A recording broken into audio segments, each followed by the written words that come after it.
So our guest today is Ryan Swearingen. Did I say that right? You got it. Swearingen. Awesome. Thank you. He heads up engagement marketing at Amazon Music. He's a seasoned data-driven marketing leader. He has been working in the digital marketing world for over 13 years, launching and growing products and features. I will now pass you the baton and really want to just hear more about how you got started in the digital marketing industry. So I initially went to school for theater, and then spent about 10 years actually as a performer, like touring, doing musical theater. Right around the time I hit, I don't know, I guess about my 30th birthday, which seems to be a common time when you sort of take stock and reassess, and really was intrigued by somehow doing something with technology and entertainment. At the time, it was right in the beginning of when social media was suddenly a thing. And so everyone was kind of figuring it out. I spent a couple of years at a trade association, a nonprofit actually, that serves theater, live events, concerts. So I learned a lot of stuff on the fly about like traditional old school, very much like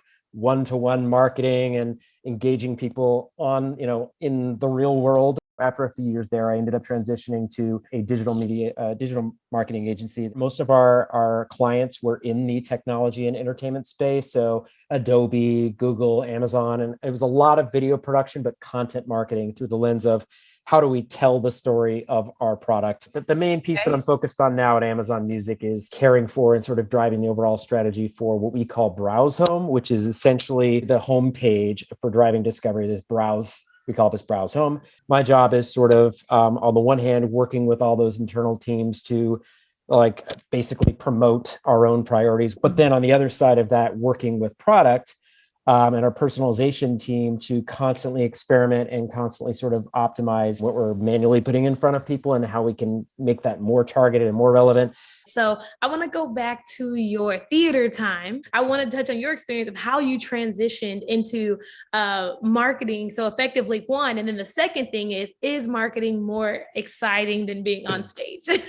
For me, as far as I guess how I, transitioned, marketing is not so dissimilar because ultimately, at least in my mind, it's about storytelling, whether it's entertainment, whatever it is you're selling. I mean, I'm most drawn to that because I love entertainment. I love storytelling. So I love actually using stories and storytelling to promote that. It's very similar when I was an actor. It all became like, how do I get inside this character's skin and understand what motivates them and what they want and what they're trying to accomplish? It's really not so different from what a marketer does to go, let me understand my audience. It's ultimately the same discipline. It just comes down to the nuances of like where that audience lives and where you should engage them and the context in which you're engaging them. And as far as like which is more exciting to me, they're just different. I mean, I think it has continued to scratch that itch for me as far as just like getting inside, a new problem to solve. Like, okay. And I think in entertainment, for me, the nature of that there's always something new scratches that itch for me of always having a new problem to solve and a new means to engage an audience. So that's really awesome. So of course you work for Amazon, which is huge, such a huge name in this day and time. So one of the questions that we have for you is, what does a typical work week look like for you at Amazon?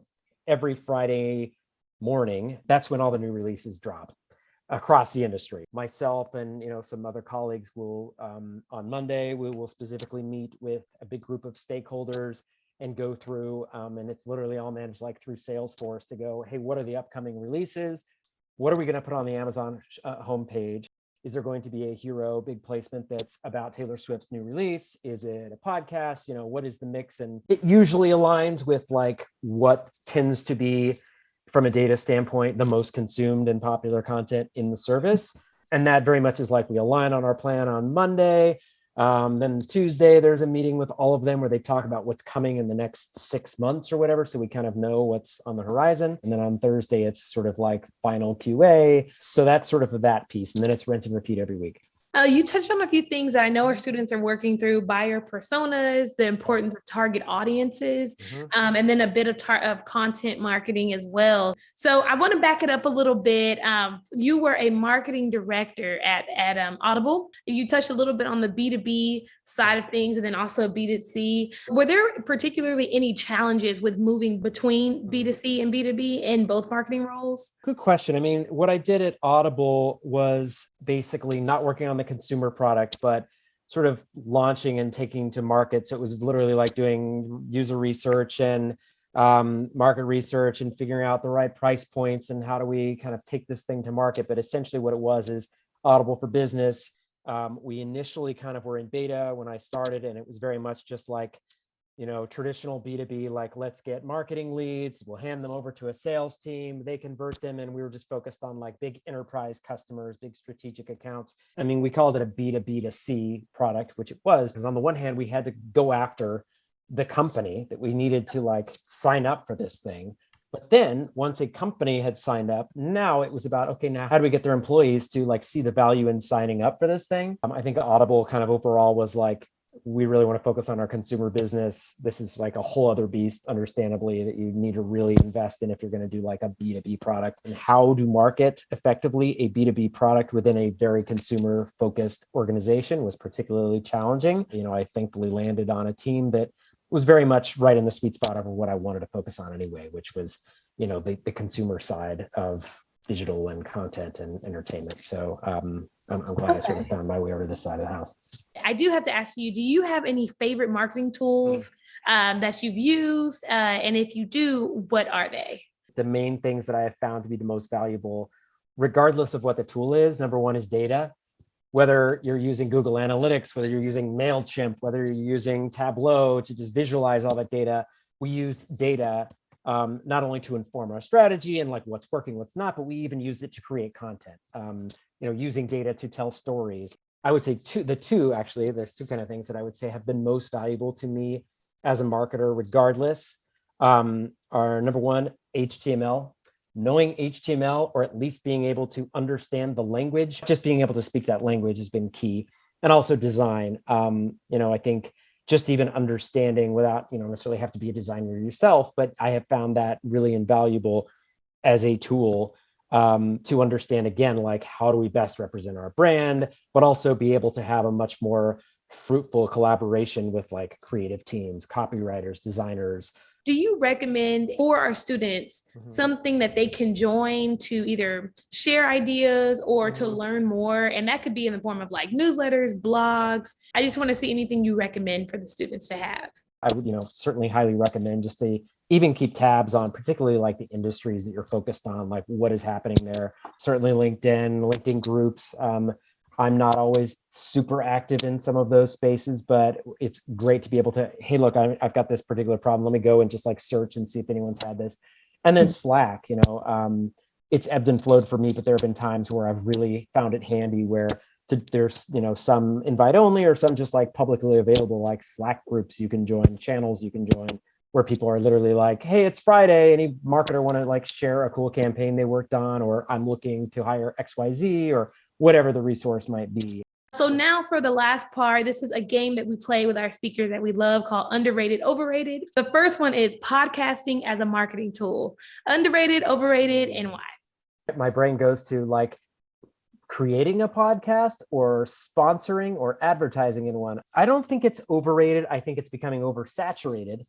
But again, it all comes down to like, if you have something compelling to tell, to communicate, it certainly can be a great way to build an audience. It's a major undertaking that could be challenging, but as a tool to like put into your toolkit, there's a lot of ways to leverage that kind of content for sure. Little bit of both. I'm not definitely oversaturated. I definitely picked that up for sure. It's definitely a big thing people are using. The next one would be Hamilton the musical. Is that underrated or overrated? Oh man, you know what? I'm embarrassed to even admit that I have not even seen it as yet, which is like shameful for someone with a performing arts background this many years in, and I still haven't seen it.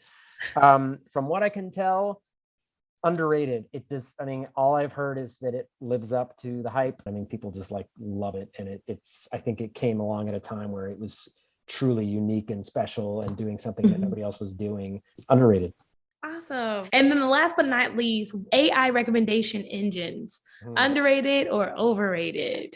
Oh man, that's a tough one, because that is a hot topic that I've literally been spending a lot of debate on right now, working with multiple teams. And, on the one hand, I work very closely with like product teams who like live and breathe building these machine learning models. And in many cases, it can be so effective. In general, I would say underrated within reason, because it's like, how comfortable are we like manually pushing something for maybe all audiences for a limited time so that everybody above the fold sees it in the app or whatever, in order to support, say, an emerging format that we can't really measure its success yet because it's brand new. I think personalization, and automation, underrated, as long as there's a human guardrail and voice in there too. Hey, balance is everything, right? Brian, thank you again for your time. And I'm looking forward to our next conversation. Take care. Thanks so much.